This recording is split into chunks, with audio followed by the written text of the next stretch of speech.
begitu besar terutama pada dunia pendidikan. Kegiatan yang biasa dilakukan tatap muka menjadi sulit dilakukan dan terbatas pada metode pelaksanaannya. Kegiatan yang biasa dilakukan di dunia nyata ini bergeser ke dunia digital, tidak terkecuali sumber mencari ilmu dan pengetahuan. Proses pembelajaran di saat pandemi ini perlu adanya partisipasi aktif guru dan keluarga untuk menjadi fasilitator pembelajaran, pergeseran ruang belajar yang biasanya offline menjadi online, sehingga banyak cerita yang menarik dan inspiratif di dunia pendidikan selama masa pandemi ini. Hari ini kita semua akan mendapatkan materi yang luar biasa mengenai education during crisis oleh para narasumber yang hebat sudah hadir bersama kita di sini. Namun, kami meminta maaf pada narasumber, moderator, dan peserta sekalian bahwa Mbak Butet Manurung berhalangan hadir, namun kami mengucapkan banyak terima kasih kepada Mbak Fadila selaku Program Development Spesialis dari Sekolah Institut karena menyempatkan waktu untuk mengisi sesi inspiratif ini. Sesi pemateri ini akan dipandu oleh Mas Gilang yang merupakan dosen Universitas Pendidikan Indonesia. Selain menjadi dosen, beliau cukup banyak beraktivitas di komunitas dan organisasi yang bersinggungan dengan dunia pendidikan. Langsung saja kita sambut Mas Gilang Nur. Kepada Mas Gilang, kami persilakan. Oke, terima kasih Sarmila. Sebelumnya saya ucapkan terima kasih kepada Ever Idea Education atas kesempatannya bisa diajak berdiskusi dengan pembicara-pembicara hebat yang akan membagi ilmunya pada siang hari ini. Tanpa banyak berbicara, saya langsung mau mengenalkan terlebih dahulu pembicara pertama yang sudah dikenal oleh kita semua bersama-sama. Saya izin Mbak Ella untuk meresume CV-nya karena luar biasa banyak ini track record beliau. Secara pendidikan beliau menempuh pendidikan S1 di Psikologi Universitas Indonesia. Ini kebetulan sama bidangnya dengan saya di psikologi. Kemudian S2-nya juga beliau mengambil di Psikologi Perkembangan Universitas Indonesia. Di tahun 98 hingga tahun 2002 beliau merupakan staf mengajar di Fakultas Psikologi UI. Kemudian ini banyak sekali mendirikan sebuah komunitas dan organisasi. Sejak 1999 beliau mendirikan Lentera Hati, penerbit dan berbagai materi yang dapat dipercaya dan menginspirasi melalui buku-buku bertopik agama Islam. Kemudian di tahun 99 hingga saat ini beliau adalah pendiri Sekolah Cikal dan Rumah Main Cikal. Ini salah satu sekolah yang sangat terkenal dan juga banyak diburu orang tua seperti saya. Kebetulan kalau di Bandung baru ada Rumah Main Cikal. Kemudian tahun 2007 beliau mendirikan Asosiasi Ibu Menyusui Indonesia atau AIMI.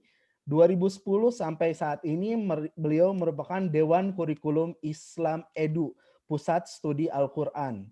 2012 beliau juga mendirikan Keluarga Kita, penggagas Rangkul atau relawan keluarga kita. Ini luar biasa.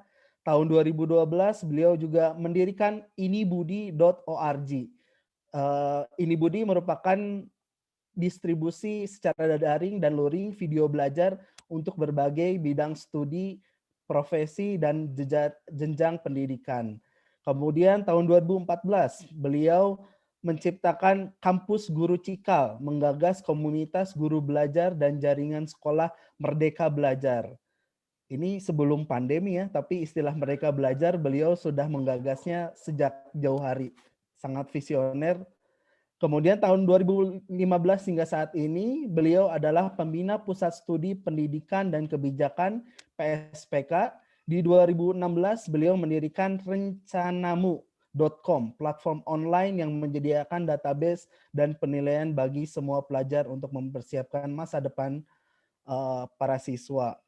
Kemudian pendiri sineedu.id, kolaborasi insan perfilman dan penggiat pendidikan. Tahun 2016 hingga saat ini beliau menggagas gerakan Semua Murid, Semua Guru. 2019 beliau menciptakan pendiri dan head dari sekolah.mu pendidikan terintegritas digital pertama di Indonesia yang menyediakan pilihan berbagai program pendidikan. Dan yang terakhir 2020 hingga saat ini beliau Mbak Ella adalah Badan Pengurus WWF Indonesia. Ini saya bingung, dari 24 jamnya Mbak Ella pasti sangat produktif dan bingung saya membagi-bagi waktunya, ini luar biasa. Sangat banyak aktivitas beliau. Yang paling menarik adalah beliau juga menciptakan banyak sekali buku, setidaknya ada 9 buku yang telah beliau tulis. Yang terakhir yang sangat menarik buat saya, beliau punya prinsip pendidikan adalah belajar, bergerak, dan bermakna. Pendidikan adalah kita, semua murid, semua guru. Mbak Ella ingin turut berkontribusi pada perubahan pendidikan dengan selalu berusaha mempraktikkan dan menyebarluaskan karya nyata. Kalau dari rekam jejaknya, kalimatnya ini adalah sesuatu yang sudah beliau lakukan sejak lama. Tanpa menghabiskan banyak waktu, kita sambut bersama-sama Mbak Nazila Shihab untuk menyampaikan materinya. Terima kasih. Terima kasih Mas Gilang, terima kasih teman-teman Everidea Education undangannya. Senang bisa hadir di sini, insya Allah bisa berbagi dan juga tentu belajar banyak dari narasumber yang lain maupun dari diskusi kita nanti. Saya diminta bicara soal education in crisis. Ini kalau kita bicara situasi pandemi saat ini tentu banyak sekali catatan ya tentang apa yang sebetulnya terjadi di ekosistem pendidikan di masa wabah corona saat ini. Saya biasanya selalu mengajak kita berpikir dalam konteks jangka menengah dan jangka panjang juga, teman-teman. Karena kalau bicara jangka pendeknya, ini sudah berbulan-bulan dialami gitu ya.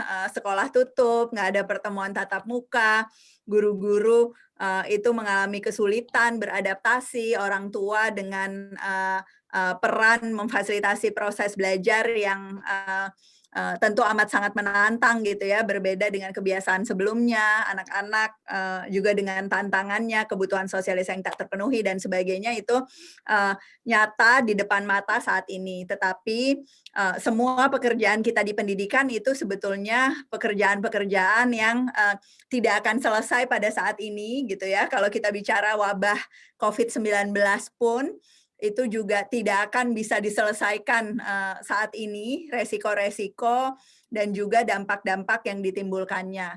Kalau kita lihat di murid saja, itu ada aspek-aspek yang berkait dengan intervensi gizi atau makanan tambahan, dan juga alat belajar non-digital yang sekarang tidak didapatkan oleh kelompok-kelompok yang rentan.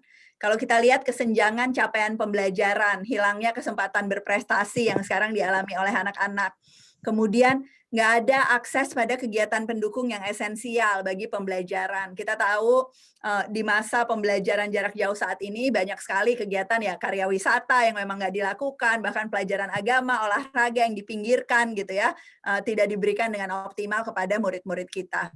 Di sisi lain perlindungan kesehatan, keselamatan tambahan untuk mengurangi resiko infeksi berkelanjutan juga masih kurang sekali sumber dayanya. Banyak isu konseling kesehatan mental yang dialami oleh individu, anak maupun dalam keluarga yang tak tertangani. Ini nih yang saya cerita sekarang nih memang hal-hal yang bahkan sebelum COVID pun itu tuh tidak tertangani dengan baik gitu ya. Isu kesehatan mental sebetulnya bukan isu baru di ekosistem pendidikan kita, tetapi memang berbagai tekanan yang muncul di masa wabah seperti ini membuat keadaannya jadi jauh lebih sulit, baik untuk anak maupun anggota keluarga yang lain. Remedial program untuk kelompok-kelompok khusus. Kita tahu pendidikan inklusi kita, pendidikan untuk anak-anak dengan disabilitas, itu pun sebelum wabah masih banyak sekali tantangannya. Tetapi pada saat wabah ini makin terlihat nyata gitu ya, anak-anak tanpa kebutuhan khusus, itu nggak dapat kualitas pendidikan yang ideal, apalagi anak-anak dengan kebutuhan khusus atau inklusi. Nah, sekali lagi, semua tantangan ini nggak akan selesai begitu ada vaksin, gitu kan. Ini tantangan-tantangan yang masih harus terus kita selesaikan, jadi pekerjaan rumah bertahun-tahun ke depan. Resiko putus sekolah itu nyata. Di Indonesia sebelum corona angkanya tinggi. sesudah corona ini kita bisa lihat dari pelajaran negara-negara lain pun yang sudah tidak punya resiko tinggi putus sekolah, itu cukup banyak anak-anak yang gagal kembali ke sekolah sesudah periode dalam tanda kutip libur gitu ya, berbulan-bulan lamanya. Dari sudut guru dan tenaga kependidikan, masa ini pun masa yang amat sangat menantang. Saya kadang-kadang suka gemes kalau ada yang nganggep guru tuh liburan gitu ya di masa seperti sekarang karena nggak datang ke kantor gitu ya, nggak ngajar dari sekolah dan sebagainya. Kenyataannya banyak sekali yang merasa punya beban yang berlebihan karena memang ada perubahan cara kerja. Banyak yang mengalami demotivasi karena pengaruh kondisi sosial emosional yang dihadapi baik yang berkait dengan pekerjaan ataupun situasi lain gitu ya dalam konteks keluarganya. Minim sekali akses pada pelatihan dan pengembangan profesi. Banyak yang merasa gagal melibatkan orang tua dalam proses belajar. Pada akhirnya banyak yang nggak punya kapasitas dan nggak bisa ngejar gitu ya untuk menghasilkan sumber ajar, materi konten, pembelajaran jarak jauh. Teman-teman bisa lihat di sini sistem persekolahan pun juga bukan sistem yang siap untuk mengakselerasi perubahan dalam jangka waktu yang cepat. Tantangan dari sudut pembiayaan, orientasi murid, keputusan kepegawaian, dan sebagainya. Sekali lagi saya jadi makin percaya gitu ya bahwa pelibatan orang tua, pelibatan masyarakat itu menjadi bagian yang makin penting untuk kemudian kita memang ada proses-proses kerja barengan dan memastikan bahwa terlepas dari resiko atau dampak jangka pendeknya yang sudah kita hadapi sekarang, kita bisa memitigasi resiko-resiko jangka menengah dan jangka panjang ini sehingga situasinya tidak makin memburuk untuk anak-anak. Bicara soal pembelajaran jarak jauh sendiri, itu sebetulnya miskonsepsinya masih banyak sekali. Kami ada inisiatif Sekolah Lawan Corona, Madrasah Lawan Corona, itu kerja barengan lawan Corona yang teman-teman Ever Idea juga terlibat, teman-teman dari 1000 guru, dari sekolah bersama komunitas dan organisasi pendidikan di jaringan semua murid, semua guru juga melakukan banyak hal gitu ya, mengumpulkan bank konten, melakukan pelatihan guru dalam berbagai bentuknya. Nah, tetapi memang kalau kita bicara pembelajaran jarak jauh yang terjadi sekarang, itu masih banyak sekali salah kaprah dalam implementasinya. Banyak yang merasa pembelajaran jarak jauh itu ya sebagaimana biasa, ibaratnya tuh mindahin sekolah ke rumah gitu ya, dengan durasi seperti biasa, cuma sekedar menggantikan pertemuan tatap muka menjadi pertemuan sinkronis online gitu, seolah-olah itu sudah menyelesaikan semua masalah karena ya anak seolah-olah hadir di sekolah walaupun ada di rumahnya, guru seolah-olah mengajar biasa. Banyak juga yang masih merasa pembelajaran jarak jauh itu pembelajaran yang dikendalikan penuh oleh guru. Nah, padahal jelas dalam konteks yang sangat beragam, dalam situasi di mana kapasitas orang tua beragam, kesiapan anak, dan kemudian juga kontrol guru terhadap proses-proses sumber belajar, ruangan tempat belajar dan sebagainya itu hampir tidak ada, maka tentu pembagian peran dengan orang tua membuat murid jadi jauh lebih mandiri dalam proses belajar itu adalah hal yang harus kita upayakan bersama dalam proses pembelajaran jarak jauh ini. Pembelajaran jarak jauh itu tanpa pelibatan orang tua. Banyak sekali yang mengalami kesulitan dalam pelibatan orang tua selama proses ini, baik karena keraguan-raguan dari guru, nggak ada modal fondasi pelibatan keluarga sejak awal di satuan pendidikan, ataupun penolakan orang tuanya karena memang tantangannya sangat berat. Nah, kemudian ada juga yang kemudian ambil jalan pintas gitu ya, udah nggak usah libatin orang tua, dengan intensi baik kita coba selesaikan dengan guru-guru dan juga semua sumber daya yang ada di sekolah, yang tentu tidak mungkin. Pembelajaran jarak jauh adalah pembelajaran daring online. Nah, padahal banyak sekali bentuk-bentuk lain gitu ya, tanpa melalui platform, tanpa online, bentuk-bentuk pertemuan skala kecil, guru kunjung, dan sebagainya, itu yang sebetulnya mengirimkan materi non-digital dan lain-lain yang jadi contoh praktek-praktek baik yang memang terjadi di berbagai daerah di Indonesia. Nah, kalau yang ini nih yang murid-murid paling sebel, pembelajaran jarak jauh adalah memberikan tugas pada murid seolah-olah kewajibannya selesai, udah mengajar, udah menjejalkan kurikulum gitu ya, mencapai KKM, bisa memberikan nilai, maka pendidikan baik-baik saja walaupun jarak jauh.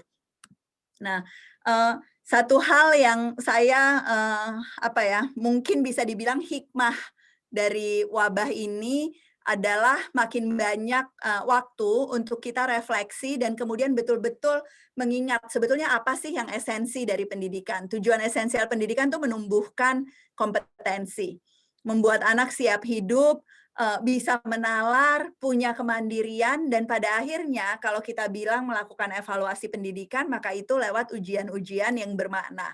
Bukan sekedar tes-tes untuk mendapatkan nilai, atau bukan sekedar pemahaman dan penghafalan materi. Nah, saya punya banyak cerita. Beruntung sekali selama beberapa bulan ini bisa bekerja bersama begitu banyak guru-guru yang bisa jadi contoh praktek baik di ekosistem pendidikan ini, dan cerita-cerita inilah yang menurut saya sangat penting untuk kita pelajari sama-sama, kita lihat bagaimana cara memperbesar skala praktek-praktek baik, membantu guru untuk terus belajar dan menemukan cara-cara baru. Nah, ini ada cerita Bu Niken, yang pada akhirnya terus melakukan refleksi, memperbaiki cara mengajar, mulai melibatkan murid dalam pembelajaran, baru bikin grup-grup kecil di kelompok, itu penuh dengan permainan dan sebagainya, nggak stres, orang tuanya juga nggak stres. Ini proses perubahan metode pedagogi yang digunakan itu bisa berjalan dengan sangat cepat dan baik. Ada cerita lain yang banyak kami kumpulkan juga, itu cerita tentang assessment. Jadi pemahaman guru tentang praktek assessment itu seringkali hanya terbatas ngasih soal ujian, gimana caranya anak nggak curang gitu ya, bisa ngasih nilai di raport dan sebagainya. Nah, Bu Titi ini pakai praktek baru, memberikan umpan balik dari apa yang murid kerjakan, mengajak dialog reflektif, memberikan assessment dalam berbagai bentuk. Ada lagi kisahnya Guru Dina. Ini tentang bagaimana dia membuat RPP dalam pelatihan-pelatihan yang dilakukan bersama-sama Kampus Guru Cikal, Sekolah Dotmu, dan keluarga kita, mengumpulkan berbagai informasi, membuat beberapa pilihan kegiatan, dan memberikan kesempatan anak untuk turut terlibat dalam proses merancang pembelajarannya. Banyak juga yang cari cara seperti Guru Amalia, mengumpulkan data siapa yang mendampingi murid belajar, kapan waktunya, bisa membuat kesepakatan tentang kapan mengumpulkan tugas, pengambilan dan pengiriman modul, bikin tugas-tugas yang lebih kontekstual. Murid-muridnya diminta bukan mengerjakan tugas sekolah, tapi membantu keluarga beternak kambing, mencari kayu bakar, dan lain-lain, yang betul-betul membuat pengalaman belajar dari rumah itu bisa menyenangkan dan bermakna untuk murid-muridnya. Nah, ada 4 skenario teman-teman sebetulnya pada saat kita lihat apa yang akan dihadapi pendidikan pada saat kita mencoba melawan corona gitu ya, menghadapi COVID-19. Saya melihat banyak memang isu teknologi yang terbatas dengan pedagogi yang tidak efektif, itu bisa diduga bahwa pendidikan kita hanya akan jalan di tempat. Krisis pembelajaran akan terus berlanjut. Sekali lagi berlanjut ya, karena krisis pembelajaran ini sebetulnya banyak terjadi sebelum wabah ini pun muncul gitu ya. Tapi di sisi lain saya juga melihat banyak sekali contoh di mana teknologinya terbatas, tetapi pada saat kita bisa meningkatkan kapasitas guru untuk punya pedagogi yang efektif, maka banyak pembenahan yang bisa dilakukan di proses pembelajaran. Dari mulai perencanaan, praktek pengajarannya, sampai dengan penilaian. Nah, tentu kita masih punya PR bahwa ada ketimpangan akses untuk pendidikan yang berkualitas dan sebagainya, dan ini tentu upaya untuk menghindari digital divide itu tetap harus kita dilakukan. Nah, tetapi yang saya ingin kita hati-hati, itu ada juga sekolah, madrasah yang sepertinya canggih di luar tapi rapuh di dalam. Teknologinya memadai, pakai aplikasi dan sebagainya, tetapi sebetulnya pedagoginya bukan pedagogi yang efektif.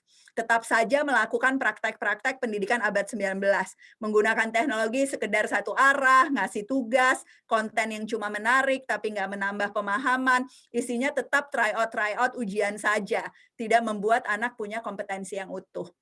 Ini kita harus hati-hati, yang kita harapkan tentu sebanyak mungkin kita, aktor-aktor yang punya peran signifikan di pendidikan itu bisa menggunakan kesempatan ini untuk melakukan lompatan pendidikan. melakukan pembelajaran berkualitas melalui teknologi, tapi tentu dengan pedagogi yang efektif. Nah, ada berbagai metode yang selama ini kita coba kembangkan, nggak akan ada waktu untuk cerita panjang, tetapi ada cara 5M, memanusiakan hubungan, memahami konsep, membangun keberlanjutan, memilih tantangan, dan memberdayakan konteks yang selama ini jadi dasar dari fondasi praktek-praktek baik secara teknologi maupun pedagogi.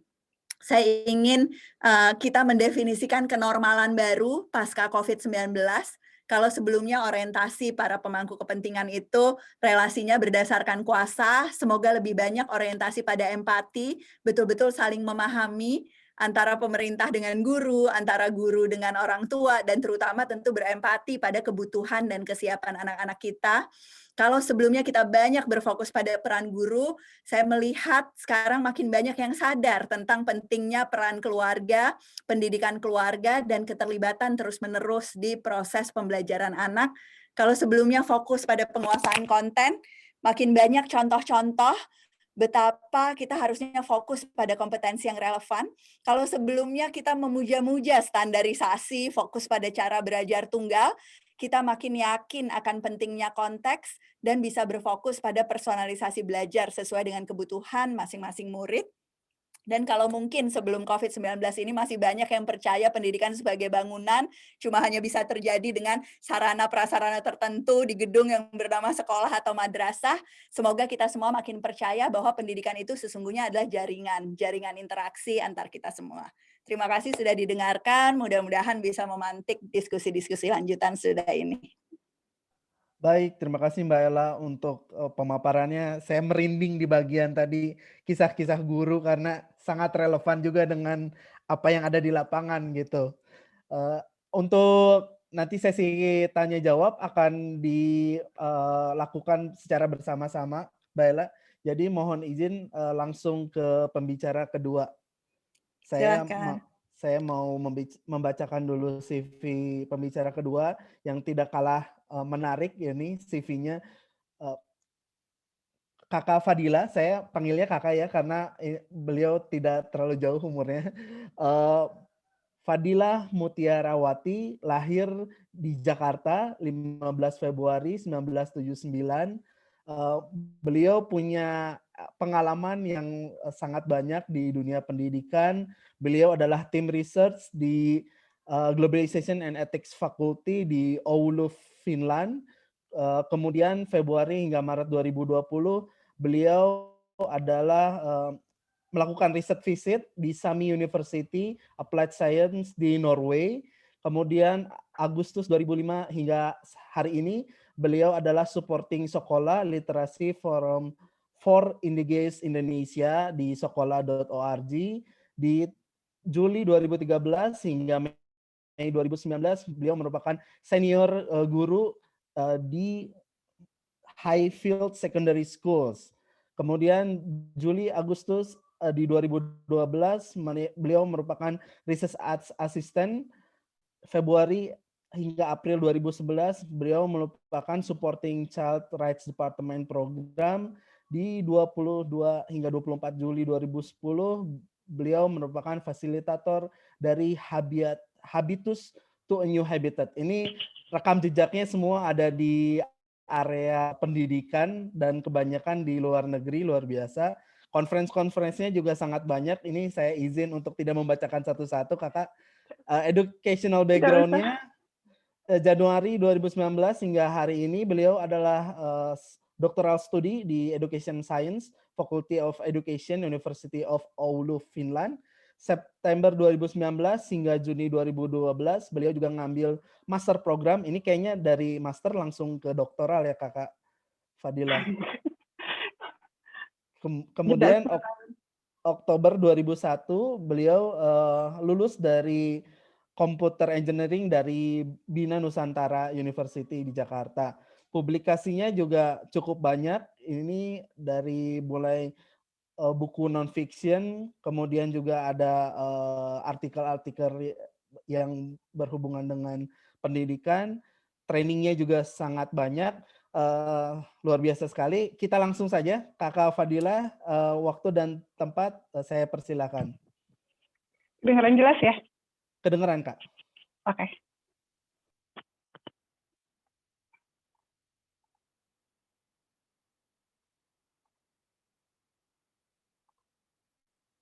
Oke.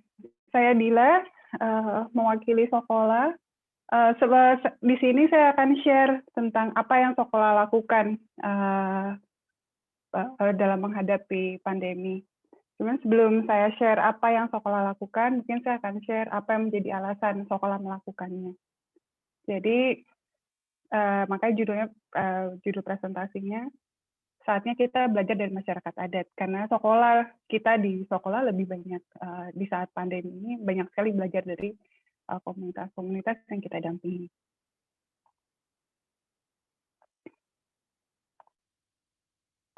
Oke, ini salah satu, jadi kalau kita bicara corona sebagai pandemi global, sebenarnya masyarakat adat juga sudah mengalami banyak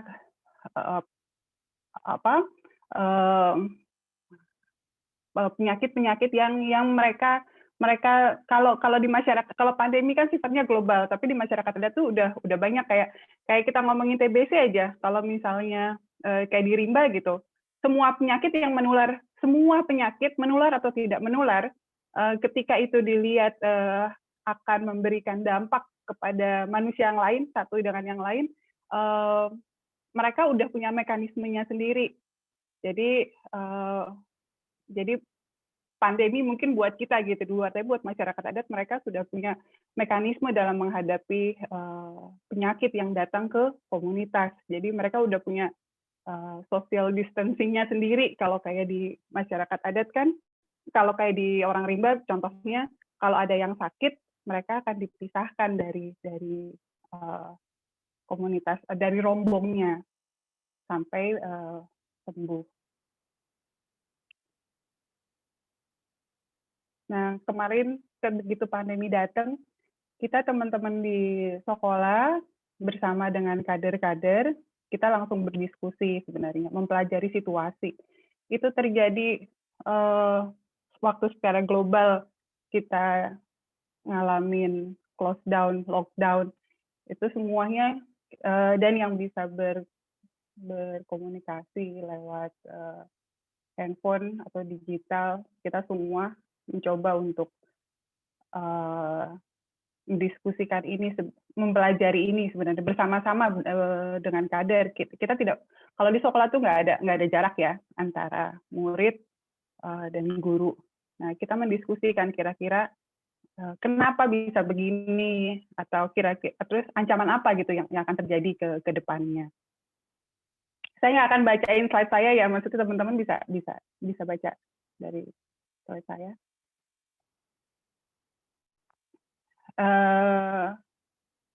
Terus dari refleksi apa yang terjadi, kita tidak hanya membicarakan pandemi secara apa, COVID itu apa sih, COVID-19 itu apa sih, terus kemudian penularannya seperti apa. Kita tidak hanya bicara di situ, kita bicara juga tentang perubahan apa yang mendorong itu. Terus kemudian kita bicarakan juga dampak-dampak, tidak hanya bicara tentang dampak kesehatan, tapi juga dampak-dampak lain ya yang datang, yang dekat dengan kondisi-kondisi itu gitu. Nah, kalau tentang di sini di slide ini judulnya expert menyarankan untuk kita harus mendengarkan komunitas. Kalau tidak hanya di masa pandemi itu, tapi Sokola itu udah terbiasa. Kita itu selalu, kita punya, Sokola kan live-in, jadi kita selalu punya kebiasaan, bukan kebiasaan, ini bagian dari apanya Sokola ya, strategi Sokola, atau bagian dari proses pendidikannya Sokola juga. Guru itu kan biasa live-in, guru itu biasa tidak berjarak atas bawah dengan murid maupun komunitas. Jadi kita ini terbiasa juga untuk, karena kita percaya komunitas bukan entitas yang kosong, banyak hal yang bisa kita pelajari dari komunitas. Jadi konsep-konsep seperti pendidikan untuk sustainable development itu udah ke sekolah tuh udah terinternalisasi ya. Jadinya kita memang mendiskusikan hal-hal yang berbau kira-kira strategi apa yang bisa kita lakukan sama-sama, seperti itu.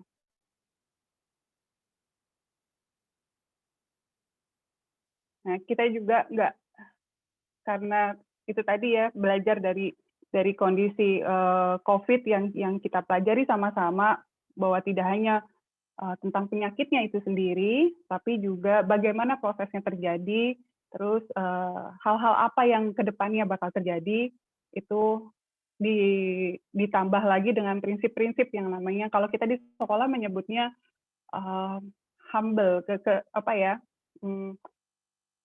di sekolah itu kita nyebutnya pendidikan, kita harus dialogis karena kita harus banyak dialogis, bukan orang dua bicara, tapi maksudnya kita mendialogkan semuanya gitu ya dengan komunitas dari mulai kurikulum dan sebagainya, dan kita selalu refleksi. Jadi sekolah tidak pernah bikin kurikulum yang sifatnya, kita sangat dinamis.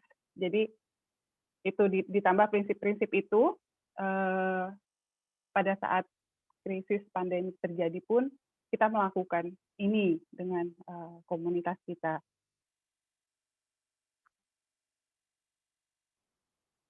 Dan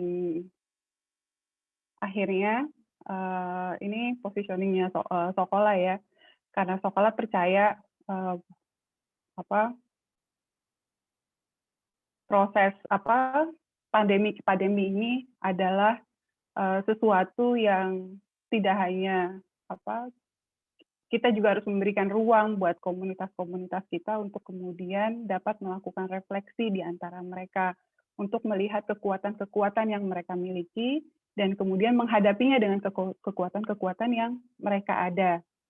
Jadi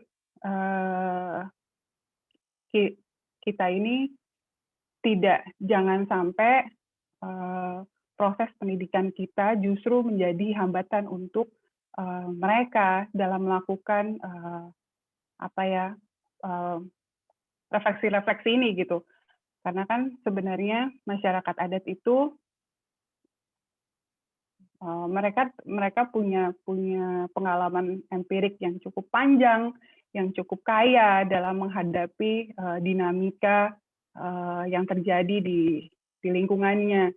Jadi kalau buat kita mungkin pandemik bukan sesuatu yang terjadi sering ya, tapi buat masyarakat adat banyak hal yang kayak ada pabrik di sekitar tidak jauh dari hutan mereka, tiba-tiba mereka punya muntaber. Itu juga di-treat selayaknya muntaber, juga di-treat layaknya pandemi buat mereka. Jadi semua penyakit juga mereka, dan itu proses ada proses dinamika sendiri gitu di antara mereka, dan kita nggak mau jangan sampai kita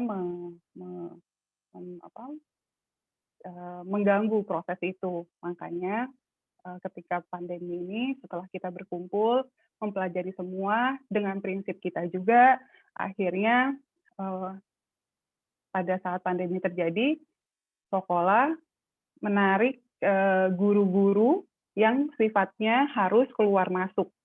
Nah, itu guru-gurunya akhirnya posisinya di luar kawasan. Jadi kayak di Rimba, posisi guru ada di luar. Kader justru yang jadi garda terdepan. Jadi kalau di sekolah justru kader-kader kita yang jadi garda terdepan. Nggak cuman kalau di sini kan suster, dokter. Nah, kader-kader juga jadi garda terdepan dari komunitasnya.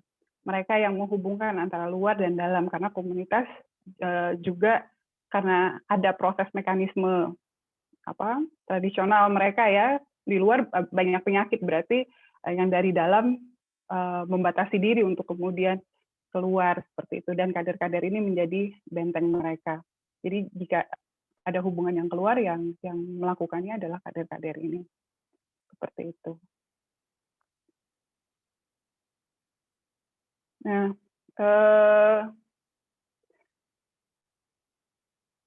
pada saat pandemi kemarin, kita juga menghentikan semua kegiatan yang sifatnya harus bertemu dengan anak-anak.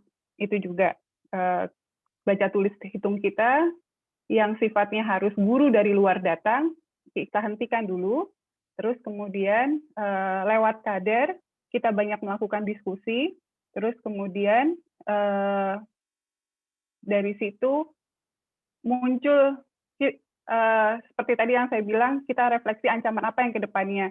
Ada beberapa hal yang kita diskusikan tentang pangan. Jadi bulan Maret itu kita udah mendiskusikan tentang ancaman dan kekuatan yang berkaitan dengan pangan. Itu kita bicarakan. Ancaman dan kekuatan yang berkaitan dengan pasar. Karena kan banyak juga masyarakat adat yang contohnya mereka nanam karet seperti itu, atau ada kopi. Ya kan, kita juga di Jember itu kita kerjasama dengan komunitas kita itu petani kopi. Jadi ada beberapa komoditi yang harganya kan sangat bergantung dengan pasar. Itu kita analisa sama-sama. Jadi oke, berarti ke depannya di bulan Maret itu kita sudah melakukan analisa sama-sama. Jadi di bulan Maret itu kita udah melihat ini ke depannya pangan akan terganggu, harga akan terganggu. Jadi kita diskusikan sama-sama strateginya seperti apa, kebutuhan pendidikannya bagaimana. Itu yang kita bicarakan sama-sama dengan kader ya. Jadi nggak cuma sekolah, teman-teman di sekolah aja, tapi juga bareng-barengan sama kader. Nah, di Kak Fadilah, saya boleh nanya sedikit nggak? Maksudnya kalau kader itu apakah warga lokal atau seperti apa, Kak? Biar konteksnya ke ini. Oke. Ya, jadi di sekolah itu kita punya proses dari pertama pendidikan sekolah. Setiap kita mau masuk ke komunitas, kita ada proses assessment. Habis assessment kita ada literasi dasar, kemudian ada literasi terapan, terus pengorganisasian komunitas. Dari proses di literasi dasar, belajar di literasi dasar, kita sudah melakukan proses kaderisasi. Kaderisasi itu murid yang kita lihat memiliki kemampuan lebih untuk kemudian ikut mengajarkan yang kecil atau yang kemampuannya belum cukup lah, seperti itu. Jadi itu kader. Jadi usianya biasanya remaja. Gitu. Oke, mudah-mudahan ya. Jadi kader-kader ini kadang ada mereka terhubung sama kita lewat kita punya grup WhatsApp. Jadi kader ini dari Rimba, di Makassar, di Sumba. Jadi kader-kader ini terhubung sama kita. Kita ada grup, kita bisa ngobrol sama-sama di situ. Tapi memang sering beberapa masa karena mereka harus kalau mereka lagi tinggal dengan keluarganya, biasanya memang tidak bisa terhubung sama kita. Tapi masih rajin, kita selalu komunikasi seperti itu. Jadi di masa pandemi ini, guru kan biasanya kalau sekolah itu guru live in, tapi kan beberapa wilayah kita kan memang tidak dapat susah ya komunikasi ya karena sinyal. Jadi guru itu tinggal di wilayah-wilayah yang masih dapat sinyal.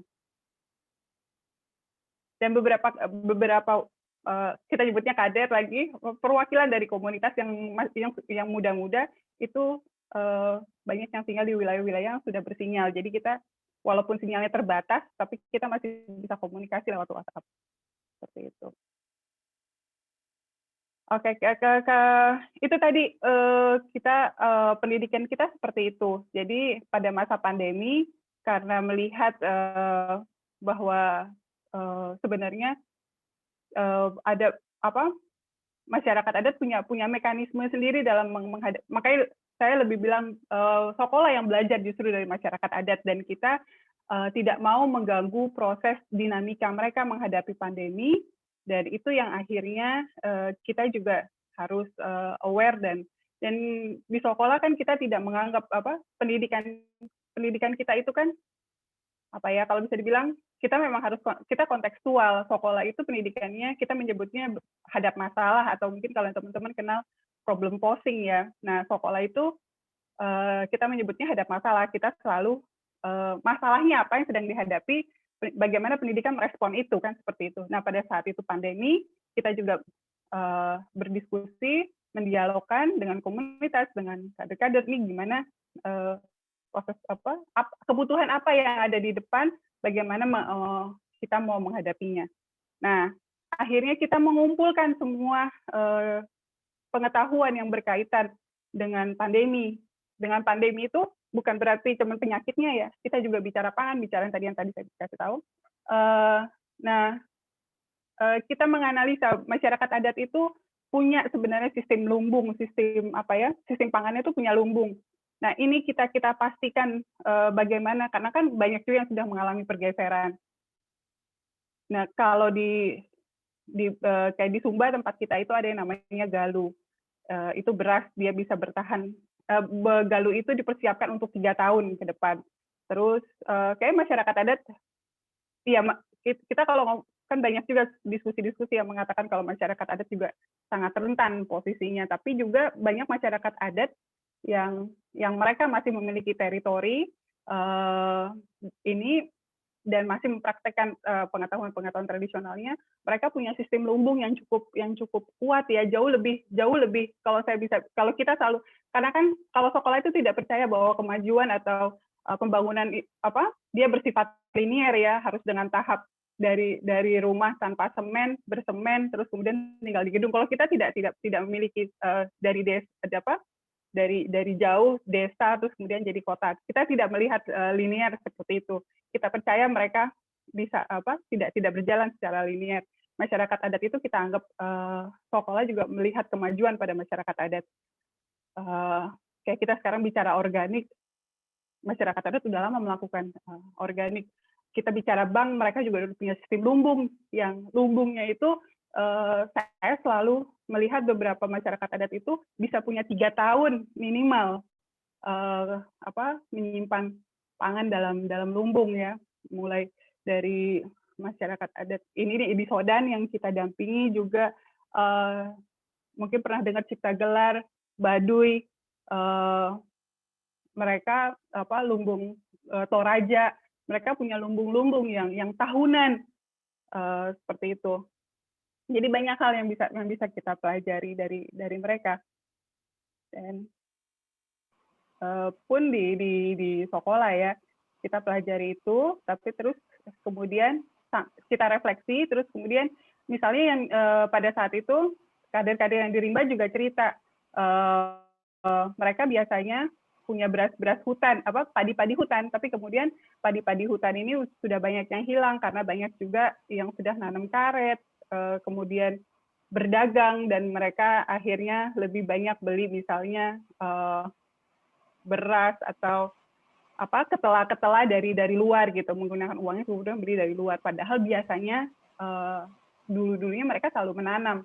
Nggak usah dulu sih, maksudnya dalam hitungan Fokola ada di sana aja masih ada padi-padi hutan, tapi sekarang ini kan udah banyak nggak ada. Akhirnya kita kerjasama dengan berarti kita kerjasama dengan lembaga yang mereka mengkonservasi benih padi.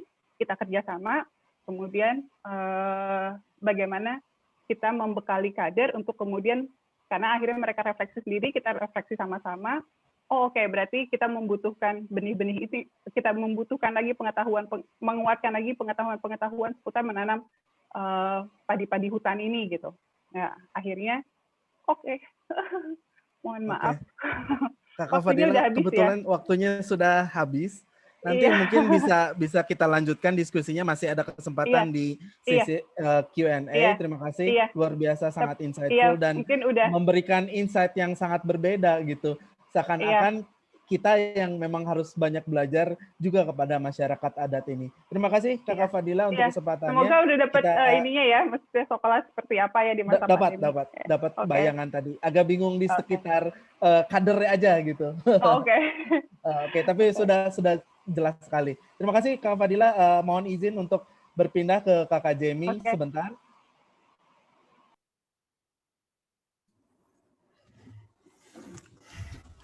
Baik, sekarang kita masuk ke sesi terakhir. Di kesempatan hari ini sudah bergabung bersama kita Kakak Jamie Ngadiono. Ini kalau dari latar belakangnya sebetulnya beliau memulai karir itu sebagai marketing public relation di stasiun TV yang sangat terkenal. Kemudian beliau juga GM dari Hairul Tanjung Foundation, founder komunitas 1000 Guru dari tahun 2008 hingga sekarang, founder Gerakan Dokter Pedalaman 2017 hingga hari ini, founder dan ketua 1000 Guru Foundation 2012 hingga hari ini, CEO PT Kreatif 1 EWU. Penghargaan yang beliau pernah dapat, ini saya bacakan beberapa saja. Indonesia Game Changer, Channel News Asia, Anugerah Telkomsel 2016, People of the Year, Koransindo 2015. Ini juga daftar liputan yang meliput gerakan Kakak Jamie juga kayaknya semua TV sudah meliput. Kita langsung saja, waktu dan tempat saya persilakan kepada Kakak Jamie. Dipersilakan Kak. Oke, selamat sore semuanya. Salam buat Mbak Ella, senior. Oke, teman-teman semua, perkenalkan Kabar, saya. Jem. Halo, Bu Ella. Aduh, saya ini jadi takut nih mau presentasi. Aku siap belajar. Oke, teman-teman, nama saya Jamie Ngadiono. Kebetulan saya ini sebenarnya bukan background-nya bukan orang pendidikan. Kebetulan aja kejerumus bikin 1000 Guru, terus diundang yang ngisi-ngisi bicara pendidikannya begini. Jadi ya udahlah, udah mau gimana lagi gitu ya. Oke, nama saya Jamie Ngadiono. Kemudian ada Instagram saya di situ. Teman-teman bisa add, lumayan buat nambah-nambah follower saya. Ya, oke. Ini adalah tanggal 25 November. Saya mau ngucapin selamat Hari Guru semua, ya, karena tanpa guru nggak akan ada presiden. Ya, guru melahirkan presiden, presiden harus merawat guru. Nah, ini bisa di quote ya, nanti bisa diposting hari ini. Terus kemudian guru itu hanya susunan 4 huruf, cuma 4 huruf dia, GURU, tapi di dalamnya itu ada ribuan air mata, pengorbanan, pengabdian, dan kebahagiaan. Ya, jadi seyogianya lah kita harus menghargai guru. Mungkin di sini juga ada banyak teman-teman yang memang berprofesi sebagai guru. Terima kasih sudah mendidik anak bangsa. Dan walaupun di masa pandemi ini seperti ini ya tetap semangat ya supaya proses belajar mengajar ini bisa kembali normal. Oke, bicara COVID, teman-teman semua ya, saya baru saja selesai sehat dari COVID ya. Jadi beberapa minggu yang lalu saya isolasi dan mungkin sekitar 3 hari saya baru sembuh negatif dari COVID, dan penyakit ini memang nyata ya. Saya ingin sampaikan bahwa ini real, nyata gitu lah ya, bukan konspirasi dan sebagainya, ini nyata sekali gitu. Saya mengalaminya gitu, dan memang kalaupun tatap muka itu dilakukan, nah ini memang sangat berbahaya kepada anak didik juga, karena setiap mereka kan punya imun tubuhnya berbeda atau penyakit bawaan dan sebagainya, itu bisa memperparah keadaan tersebut. Dan memang sudah tepat bahwa pemerintah melakukan lockdown gitu ya, proses belajar mengajar melalui jarak jauh seperti yang sekarang berlangsung. Tetapi metode pembelajaran jarak jauh itu sebenarnya nggak memihak pada semua orang ya, semua murid atau orang tua dan sebagainya, apalagi yang di daerah tertinggal gitu ya. Kayak kemarin terakhir kita ke Lampung aja, 1000 Guru ke Lampung, kita bantu guru-gurunya itu, mereka akhirnya ada yang ngumpet-ngumpet untuk masuk sekolah. Jadi sekolahnya tetap berjalan, ngumpet-ngumpet gitu. Jadi Senin nanti kelas 1 masuk, nanti jam berapa harus pulang dan sebagainya. Kenapa? Karena orang tuanya udah pada protes gitu loh. Orang tuanya itu jadi pusing di rumah gitu, karena mereka kan yang biasanya harus kerja, sekarang kadang di rumah harus memperhatikan anaknya. Nah, ini jadi persoalan baru gitu loh. Dan background orang tua itu nggak berbeda. Background orang tua itu berbeda. Mungkin ada yang pendidikannya oke, bisa mengajarkan, ada juga yang enggak. Akhirnya anaknya ini jadi korban marah dari orang tua. Jadi nggak heran kemarin ada berita beberapa yang ada sampai meninggal kan anaknya, seperti di Aceh kalau nggak salah ya, karena pembelajaran seperti ini. Orang tua stres gitu ya. Nah, menurut survei ini dari Agustus, ternyata ada 92% siswa dan mahasiswa di Indonesia mengalami kendala sepanjang penerapan PJJ. Ini di Agustus ya. Mungkin kendalanya bisa saja mungkin nggak punya data, cuman kan pemerintah sudah memberikan paket data gratis kalau nggak salah ya, yang Telkomsel itu paket data untuk membantu pendidikan. Mungkin ini kan di surveinya di Agustus, kemudian mungkin di November mungkin udah berapa persen akan turun, dan terus kemudian ada 24 warga tidak memiliki akses internet. Dan ini real, gitu loh. Kalau kita bicara di Indonesia Barat ya internet kencang kan gitu ya, 4G dan sebagainya gitu. Tapi di daerah-daerah di pedalaman Indonesia Timur itu bagaimana? Gitu ya, di NTT bagaimana, di Lampung bagaimana, sampai akhirnya 1000 guru tuh kita membuat kita tuh membuat router gratis, jadi internet gratis. Jadi kita pasang ada di Lombok, ada di Lampung, tapi kita nggak bisa cover semua karena kita nggak cukup dana gitu. Jadi anak-anak itu kalau dapat tugas untuk cari di internet dan sebagainya, mereka datang ke spot-spot yang kita sediakan internet ini gitu. Nah ini memang masalah baru kan gitu kan. Paket internet kita tahu sendiri mahal sekali kan gitu loh. Gitu. Jadi kadang mereka orang tua juga bingung nih mau buat beli beras atau mau beli internet kan gitu. Nah untungnya pemerintah sudah memberikan bantuan itu sangat membantu sekali. Walaupun mungkin kemarin berita yang saya dengar belum merata. Nah ini menjadi perhatian kita bersama supaya kepala sekolah yang memang diberikan tanggung jawab itu harus menyalurkan langsung dan benar ke anak-anak supaya mereka terbantu gitu. Dan nggak semua orang juga punya internet, handphone yang bagus yang bisa internetan gitu loh. Karena ada beberapa orang yang orang tua cuma handphone capung gitu ya, pakai Nokia zaman dulu yang ditali karet itu masih ada gitu loh. Terus kemudian 76% yang mempunyai internet. Terus kemudian 67% masyarakat terbebani dengan biaya yang dikeluarkan pada program pembelajaran daring atau belajar dari rumah selama pandemi. Nah, ini real banget. Mungkin bukan hanya orang tua, mungkin kita juga ya, selama kita di rumah juga mungkin pemakaian pulsa kita tinggi dan seperti itu. Nah, di 1000 guru kita kita ini ada 45 sekolah yang kita bantu lewat makanan bergizi. Tadi Mbak Ella juga singgung tentang pemberian makanan bergizi. Kita melakukan pemberian makanan bergizi, kita support anak-anak di 45 sekolah di seluruh Indonesia. Yang kebetulan ada beberapa sekolah tuh yang masih buka. Nah, masih buka. Kita kasih support makanan bergizi, tapi ya itu tadi bukanya mereka kan nggak setiap hari karena nanti ditegur oleh pemerintah. Mereka ngumpet-ngumpet juga gitu loh. Karena ya itu tadi mau nggak mau mereka bukaan sebagainya. Tapi nah disitulah 1000 guru juga tetap memberikan makanan bergizi pada di pandemi ini. Kita juga membantu para guru untuk memberikan sembako dan sebagainya. Nah, kenapa kita ada program untuk membantu guru di masa pandemi ini? Karena pembelajaran daring yang berkepanjangan tanpa inovasi dan kreativitas bisa menyebabkan stres. Mereka juga stres juga sebagai para guru, ya. Karena di beberapa daerah yang kita temui ada orang-orang guru-guru yang memang sudah tua dan sebagainya. Mereka bingung gitu loh pakai teknologi dan sebagainya. Ini jadi masalah baru. Jadi mereka seperti kayak dipaksa 180 derajat harus menguasai teknologi. Karena ini kan semua tiba-tiba berubah 180 derajat gitu ya. Dan guru juga bisa berpeluang stres karena naluri keguruannya harus disalurkan lewat kepewaannya mengajar secara daring. Karena bagaimanapun kan proses belajar mengajar yang terbaik ya adalah tatap muka. Nah, sekarang kan harus lewat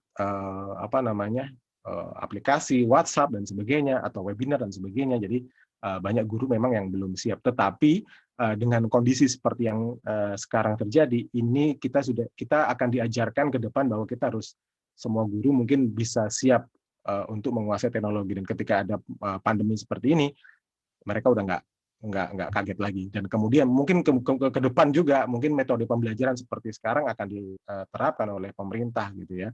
Dengan yang pertama adalah memperbaiki jaringan internet dulu di seluruh Indonesia dengan rata seperti itu. Nah, nggak cuma guru aja ternyata di pas COVID ini yang stres. Orang tua pun ayah dan ibu pun stres mereka gitu loh. Ya saya tadi bilang bahwa latar belakang kan nggak sama gitu. Ada yang bisa ngajarin anaknya, ada yang nggak bisa. Mungkin dia cuma lulusan SD gitu kan. Ada juga yang nggak bisa baca. Nah ini yang jadi masalah juga gitu. Dan ketika anak-anak di rumah gitu ya, anak-anak di rumah itu pun akhirnya kadang karena orang tuanya stres, himpitan ekonomi karena COVID dan sebagainya, akhirnya mereka bertengkar dan sebagainya. Ini sebenarnya membuat karakter anak-anak ini agak psikologis anak-anak ini yang agak dia melihat orang tuanya berantem, nah itu malah bisa membuat dirinya jadi selama di rumah, ini karakternya juga akan berubah juga gitu. Jadi banyak seperti ini yang terjadi ya.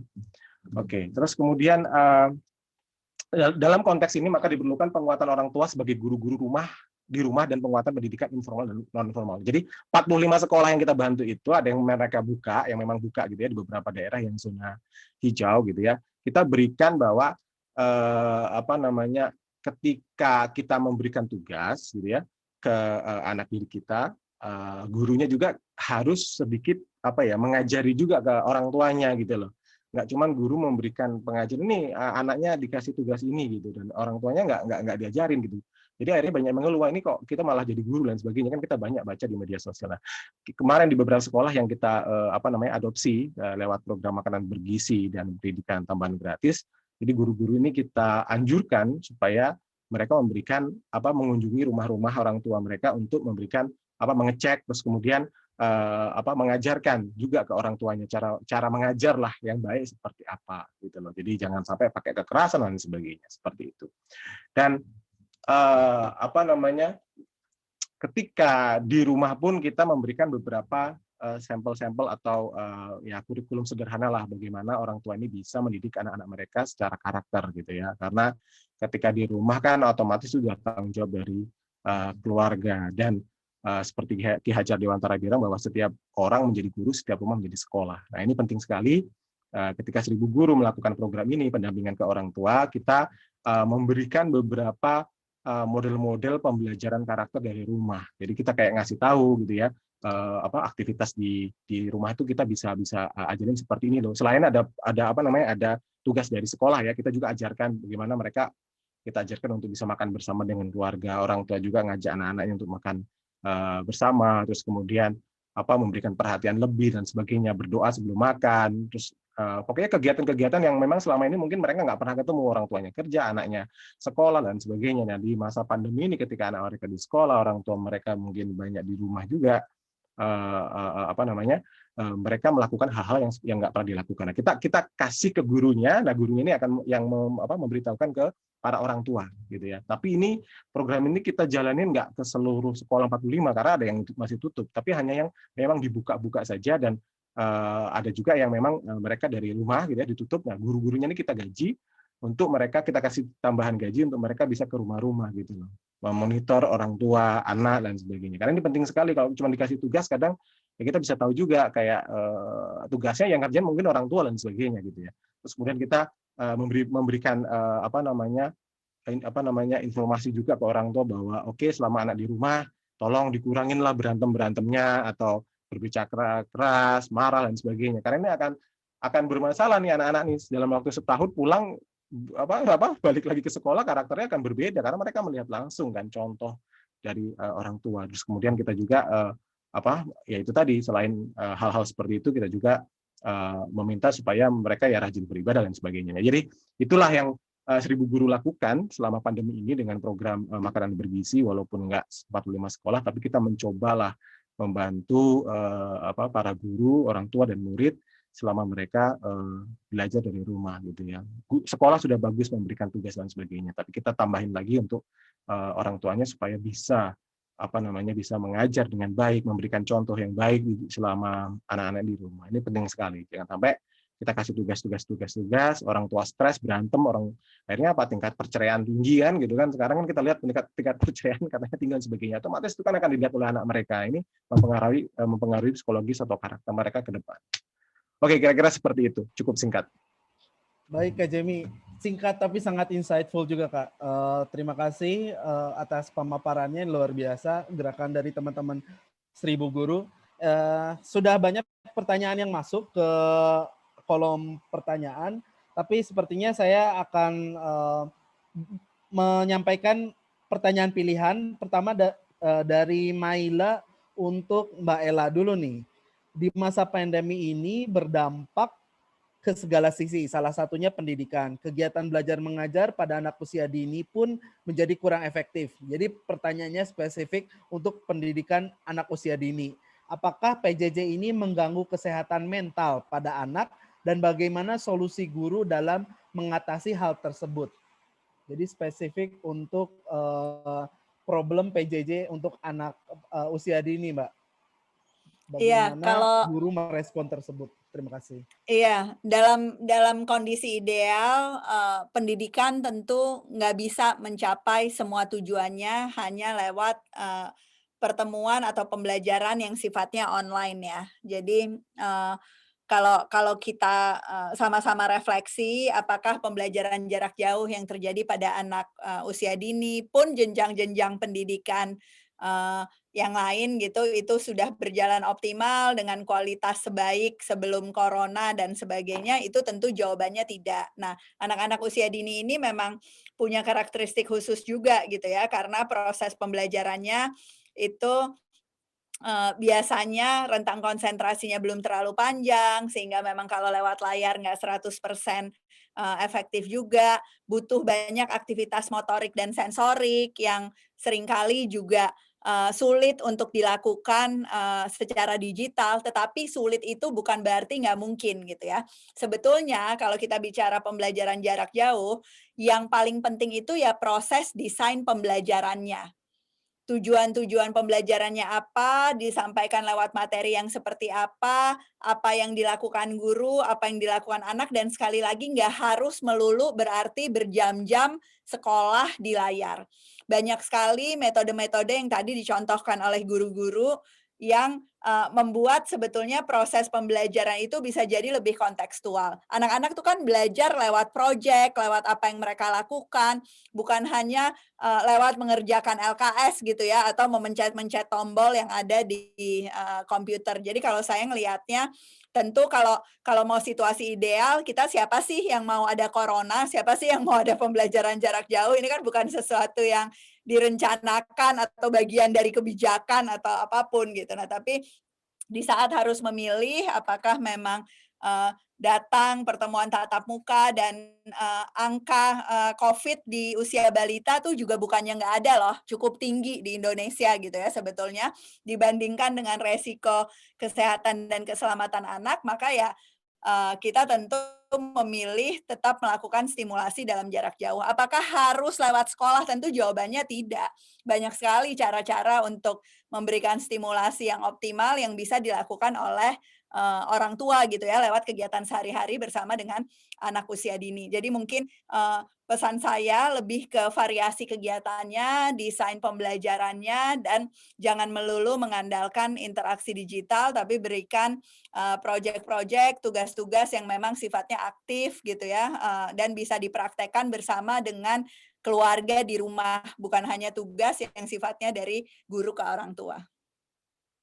Sedikit pertanyaan lanjutan, Mbak Ella. Ini kan konteksnya penanya juga bilang bahwa apakah dengan PJJ ini mengganggu kesehatan mental anak tuh dalam konteks mungkin proyek-proyek tadi, saya seperti saya contohnya orang tua tuh melihat proyeknya yang terlalu banyak gitu, sehingga juga ada tekanan bukan hanya kepada anak tapi kepada orang tua juga. Apakah pembatasan jumlah proyek itu juga perlu dilakukan oleh guru-guru gitu, Bu? Enggak, persoalannya kita tuh seringkali lupa bahwa kemandirian itu adalah salah satu kompetensi yang paling esensial gitu ya, ditumbuhkan di proses belajar. Baik itu proses belajar di sekolah ataupun proses pembelajaran di rumah gitu. Nah, kalau orang tua yang mengambil alih tugas anak itu pasti lupa sama tujuan belajar itu menumbuhkan kemandirian. Pasti yang dianggap tujuannya sekolah tuh dapat nilai tinggi gitu kan, sehingga ya siapapun yang mengerjakan walaupun anaknya jadi nggak bisa, dan itu sebetulnya dilakukan oleh orang tua sekedar menggugurkan kewajiban gitu ya. Buat guru-guru juga saya yakin sebetulnya punya kemampuan untuk membedakan mana pekerjaan yang dilakukan orang tua dan mana yang dikerjakan oleh anak. Karena kan kita tahu tingkat kemampuan anak gitu. Nah, jangan-jangan guru-guru juga sebagian tutup mata karena lagi-lagi melihat ini sebagai ya yang penting tugasnya ngumpul, KKM tercapai, saya bisa naruh nilai di raportnya. Nah, jadi yang paling penting buat kita adalah mengingat kembali esensi pendidikan itu apa sih? Menumbuhkan kemandirian, membuat anak memiliki proses belajarnya, dan tentu peran masing-masing apa. Untuk guru, anak-anak yang nggak bisa melakukan tugasnya secara mandiri, itu pasti ada yang harus diperbaiki di proses assessment-nya.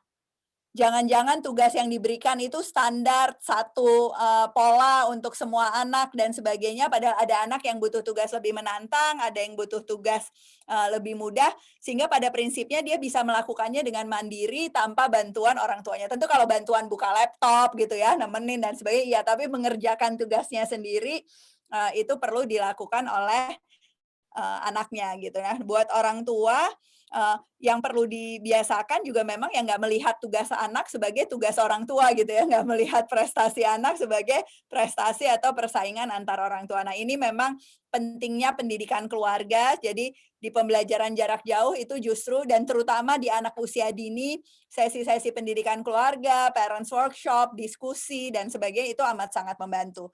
Soal isu kesehatan mentalnya, itu memang isu yang dialami bukan cuma sama anak prasekolah sih, sama gurunya, sama orang tuanya pun itu situasi corona ini kan memang memberikan banyak tekanan dan tantangan. Dan memang sedihnya anak-anak di usia dini ini yang paling nggak berdaya seringkali jadi pelampiasan emosi gitu ya untuk orang tua karena sebab tekanan yang lain dan sebagainya. Nah, jadi ini kembali lagi ke pendidikan keluarga, bagaimana menerapkan disiplin positif, bagaimana orang tua bisa mengelola emosi dan energi, demikian juga guru di situasi yang sulit seperti ini. Baik, Mbak Ella, terima kasih jawabannya sangat jelas. Kita beralih ke Kakak Fadila. Ini ada pertanyaan yang cukup menarik juga. Sudah sejauh mana kawan-kawan sekolah institut melindungi masyarakat adat? Bagaimana dengan MA yang tergusur, masyarakat adat yang tergusur dengan dalih pembangunan? Wah, ini kemarin sempat ramai di Papua isu-isu seperti ini. Silakan Kakak Fadila. Ya. Sejauh mana mengadvokasi sebetulnya? Ya, sebenarnya salah satu contohnya tadi ya tadi saya bilang ya, maksudnya masyarakat kita di sekolah kan percaya teori development kan gitu kan, selalu bicaranya linear. Kalau sekolah tuh nggak percaya itu.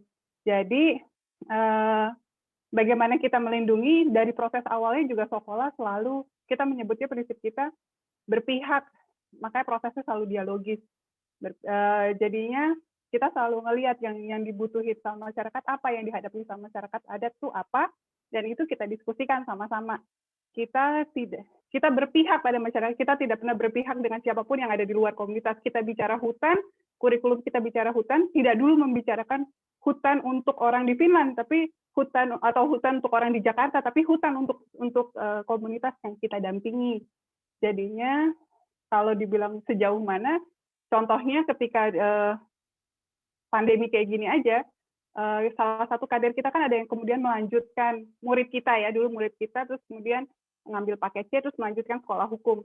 Kita mendiskusikan tentang hukum-hukum yang berkaitan dengan lingkungannya, dengan pemuda-pemuda yang lain. Pun komunitas terlibat, kader-kader kita terlibat dalam contohnya proses zonasi sistem zonasi Taman Nasional Bukit 12 yang di Jambi. Itu komunitas terlibat langsung dalam proses mengatur zonasi ini.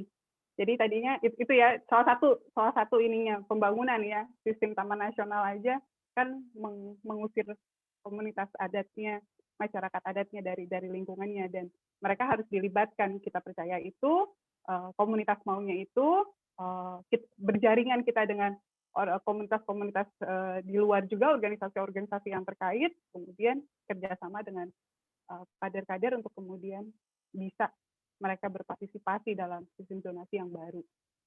Seperti itu sih, akhirnya mereka belajar pemetaan, walaupun mereka nggak belajar fisika, kimia, tapi mereka belajar bagaimana membuat peta dan pengetahuan hukum-hukum yang terkait dengan sistem zonasi Taman Nasional.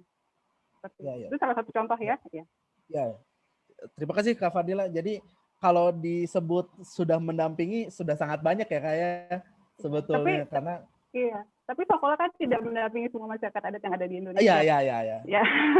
Jadi kita nggak bisa bicara ini ya, tapi semua karena prinsip keberpihakan itu dengan siapapun kita bekerja sama dengan komunitas adat, sekolah akan berpihak. Ya. Terima kasih Kak Fadila. Kita pindah ke Kak Jemi nih. Ada pertanyaan dari Diah Permata. bagaimana rencana atau agenda teman-teman 1000 guru untuk meningkatkan kualitas mutu SDM guru di berbagai pelosok negeri? Apakah ada program untuk menjangkau wilayah-wilayah yang lebih terpencil, terjauh? Kemudian apakah kalau sudah, apakah ada kendala dan tantangan membina teman-teman guru yang ada di wilayah terpencil dan terjauh? Terima kasih, Kak Jemi. Ya, beberapa tahun yang lalu sih kita bikin ya kayak pelatihan guru-guru muda sih, kampus-kampus. Kita sempat ke Merauke, jadi kita bikin training buat guru-guru dengan beberapa pembicara gitu, untuk meningkatkan kualitas mereka dalam hal mengajar. Dan beberapa juga kita pernah kerjasama dengan ini Budi dan ini Budinya Mbak Ella juga dulu beberapa kali, gitu ya. Mudah-mudahan bisa berlanjut lagi ke depannya.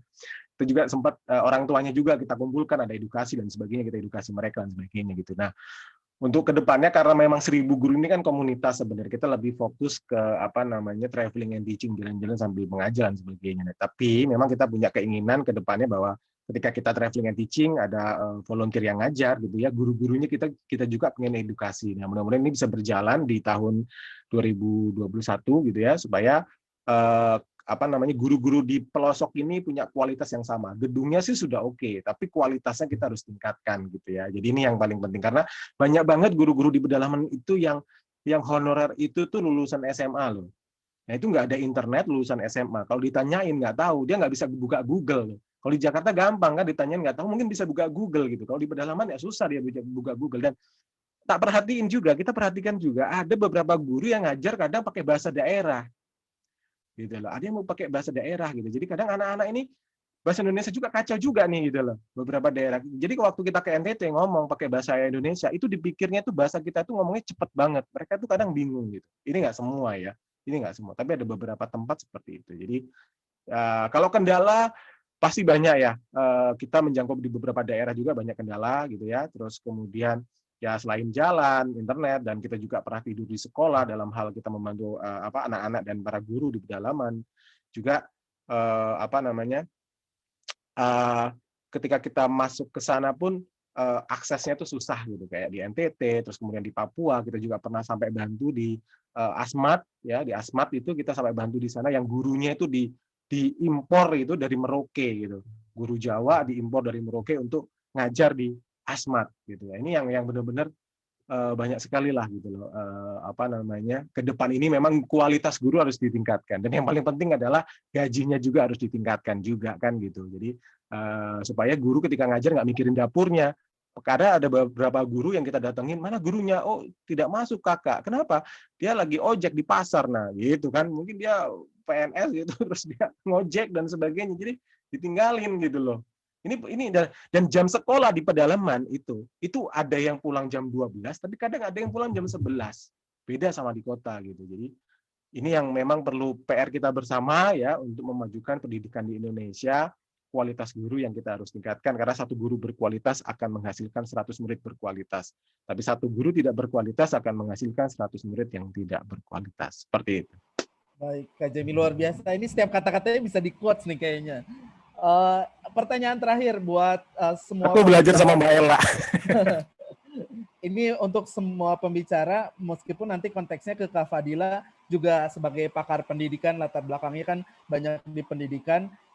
Kepada 3 pembicara ada pertanyaan terakhir.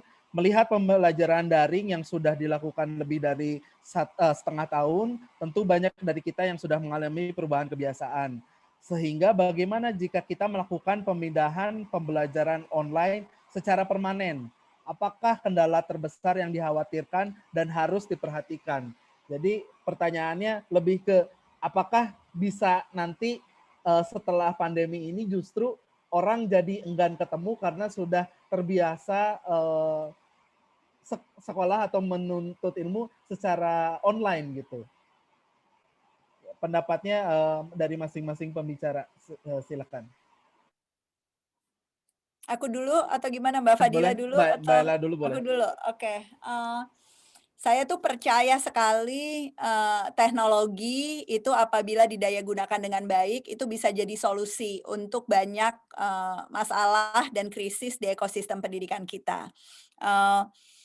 kadang-kadang orang berpikir teknologi itu kemewahan gitu ya, hanya bisa dinikmati oleh dan hanya boleh gitu ya dijadikan metode pembelajaran untuk kalangan tertentu. Tetapi justru di dalam keterbatasan pada saat guru jauh gitu ya, menemukan guru-guru dengan kompetensi tinggi itu sulit, teknologi justru bisa jadi solusi untuk mengatasi isu-isu kesenjangan di pendidikan kita.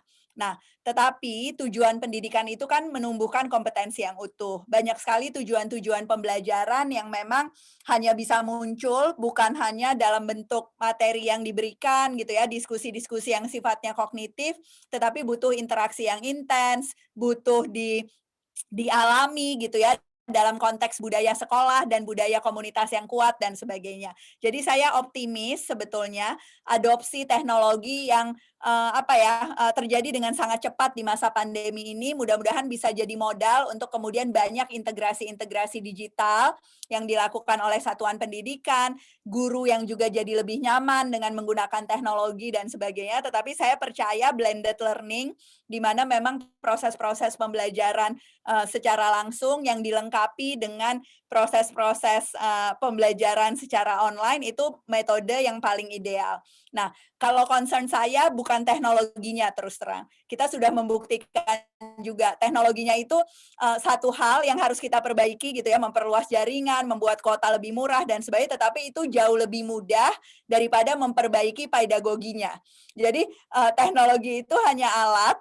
Kalau dia digunakan dengan desain pembelajaran yang salah, nggak sesuai dengan tujuannya, pada akhirnya juga teknologi akan jadi alat yang sia-sia gitu. Nah, saya sebetulnya paling optimis sama kemampuan teknologi memberikan feedback loop.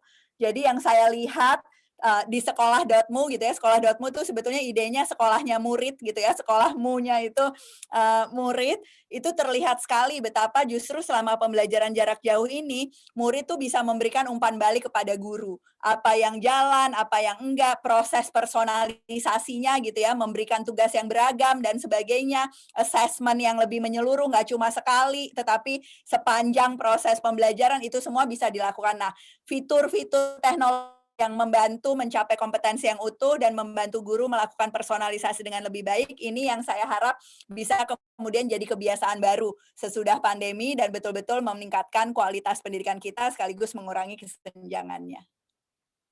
Baik Mbak Ella, luar biasa. Terima kasih. Kita pindah ke Kak Fadila dulu nih, yang pasti punya perspektif tersendiri, baik dari latar belakang pendidikan dan juga perspektif yang memang berada di kawasan pendidikan masyarakat adat. Silakan Kak Fadila. Ya. Saya bicara dalam perspektif sekolah aja ya. Jadi kan komunitas-komunitas sekolah kita memang tidak terakses dengan komunitas itu tidak semua umumnya komunitas sekolah itu tidak terakses dengan teknologi informasi untuk saat ini.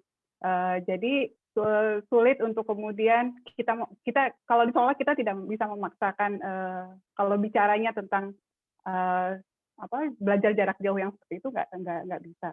Tapi belajar jarak jauh memang selalu dilakukan oleh sekolah karena memang lokasi-lokasinya jauh dan prosesnya kita memang bukan klasikal yang sifatnya murid datang dan harus kumpul di waktu yang bersamaan. Kita sudah terbiasa dengan murid sangat dinamis di lapangan, sangat dinamis, guru ke lapangan dan masalah pandemi juga yang tadi saya bilang, pandemi juga bukan sesuatu yang penyakit dari luar itu bukan sesuatu yang baru juga buat masyarakat adat. Jadi walaupun sekarang namanya dulu mungkin namanya ada TBC, terus kemudian sekarang ada yang namanya COVID ya, maksudnya ini bukan sesuatu yang sangat baru juga dihadapi oleh komunitas. Jadi kalau dibilang bakal berlangsung terus akan seperti ini karena dua konteks sih. Ini konteks, kita bicara konteks tadi, karena konteksnya juga berbeda. Jadi pendekatannya juga kita akan lihat dinamikanya seperti apa.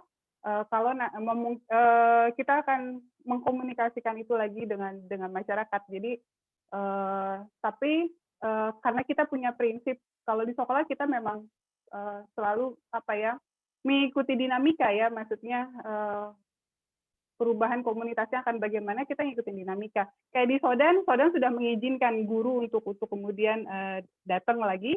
Jadi lagi pula kan di sekolah kita nggak keluar masuk juga kan ya. Jadi mempelajari itu semua sih, bukan berarti terus kita memaksakan lihat kondisi kebutuhan pendidikannya bagaimana, prosesnya bagaimana, itu dibicarakan sama-sama. Jadi nggak melihat ini nanti bakal jadi berlanjut lama, kita juga ya kan sekarang kan mereka nggak beradaptasi dengan kayak di Rimba kan mereka tidak beradaptasi juga dengan jaringan internet ya maksudnya jadinya, tapi bukan berarti sekolah juga anti dengan teknologi, karena murid-murid di sekolah mereka bisa membuat film, bahkan filmnya juga menang di tingkat internasional. Terus mereka juga tahu menggunakan membuat peta dengan GPS, maksudnya bukan berarti sekolah juga seperti tadi yang Mbak Ella bilang juga, maksudnya teknologi kita tidak anti selama itu kemudian bermanfaat bagi komunitas, kita membuka itu gitu. Tapi balik lagi keputusan semuanya di tangan komunitas. Seperti itu kalau sekolah. Baik, terima kasih. Sangat menarik sekali. Perspektifnya sangat berbeda, tapi relevan juga kepada teman-teman yang ada di sini gitu. Kita beralih ke Kak Jemi terakhir. Silakan Kak. Oke, terakhir ya. Tinggal idem aja sih sebenarnya, setuju gitu. Tapi intinya gini, karena kita makhluk sosial, ya kan, kita nggak mungkin lah betah lama-lama nggak berinteraksi dengan orang kan. Sama juga kita semua yang mungkin mahasiswa, murid dan sebagainya, mereka lama-lama nggak betah juga di rumah gitu. Walaupun udah ada webinar, kita bisa seminar pakai Zoom, tapi feel-nya tetap beda. Mungkin kita yang pernah ngisi acara-acara besar gitu, itu feel-nya beda gitu loh. Karena kita nggak bertatap langsung dengan audiens kan, beda gitu loh, kayak kita ngomong aja sendiri gitu. Tetap kita merindukan hal-hal seperti itu, kita ketemu orang dan sebagainya. Nah, saya rasa sih saya rasa sih ya nggak akan selamanya seperti ini gitu loh. Pasti mereka akan merindukan kembali ke kampus, ke sekolah untuk bisa berinteraksi dan belajar tatap muka dengan guru-guru mereka. Tetapi dengan kondisi seperti sekarang, ini menjadi pembelajaran yang sangat penting, dan ke depannya ini menjadi pendukung untuk suksesnya pendidikan di Indonesia gitu. Kayak mungkin sekarang, mungkin ke depan ada setelah dari sekolah gurunya bisa yuk kita webinar, yuk kita bahas belajar yang tadi yang kita ajarkan dan sebagainya, itu jadi pendukung dan pada akhirnya jadi pendukung gitu loh. Jadi menurutku semuanya akan balik lagi untuk tatap muka. Itu yang paling, karena rakyat Indonesia berbeda lah ya, kita masih bisa harus perlu ngobrol sama orang ya kan, kita kan lebih seneng ngerumpi di kafe atau ketemu langsung daripada di webinar kan dan sebagainya, seperti itu. Kira-kira seperti itu ya. Baik, terima kasih Kak Jemi untuk insight-nya. Luar biasa sebetulnya dari diskusi ini sambil bukan meresume, tapi yang saya dapatkan gitu dari obrolan kita hari ini, saya menjadi diingatkan bahwa pendidikan itu sebetulnya bukan soal hanya menyampaikan ilmu dari guru ke siswa, tapi melibatkan banyak sekali pihak yang tadi banyak disebut oleh Mbak Ella sebagai sebuah ekosistem. Juga tadi Mbak Ella sempat menyampaikan kita kembali pada nilai dasar pendidikan, bahwa pendidikan adalah menumbuhkan kompetensi yang utuh, terus menumbuhkan nalar dan menumbuhkan kemandirian. Ini sangat luar biasa insight-nya dari para pembicara. Saya ucapkan terima kasih banyak untuk waktu dan kesempatannya dan ilmunya juga. Terima kasih. Saya tutup saja diskusinya. Saya kembalikan ke MC. Terima kasih. Assalamualaikum warahmatullahi wabarakatuh. Terima kasih Mbak Ella. Terima kasih Mas Gilang, Mbak Fadila. Thank you. Terima kasih Mbak Ella. Baik, Mas Jemi.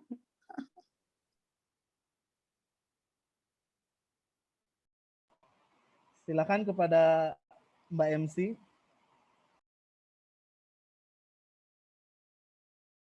Selaku moderator, kami mengucapkan banyak terima kasih juga kepada narasumber hebat dan inspiratif Mbak Najila Shihab, Mbak Fadila Asprita Wijaya, serta Mas Jemi Ngadiono, yang telah membagikan ilmu dan pengetahuan yang luar biasa bisa bermanfaat bagi kita semua. Akhir kata, dengan berakhirnya sesi materi, maka berakhir pula acara webinar pada siang hari ini. Sebelum itu, akan ada sesi foto bersama terlebih dahulu. Untuk itu dimohon kepada seluruh hadirin diharapkan menyalakan kamera, merapikan pakaian, dan tersenyum ke arah kamera. Dalam hitungan ketiga, foto akan diambil.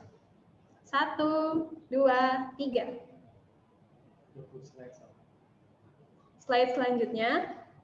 1, 2, 3.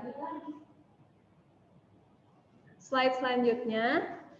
1, 2, 3.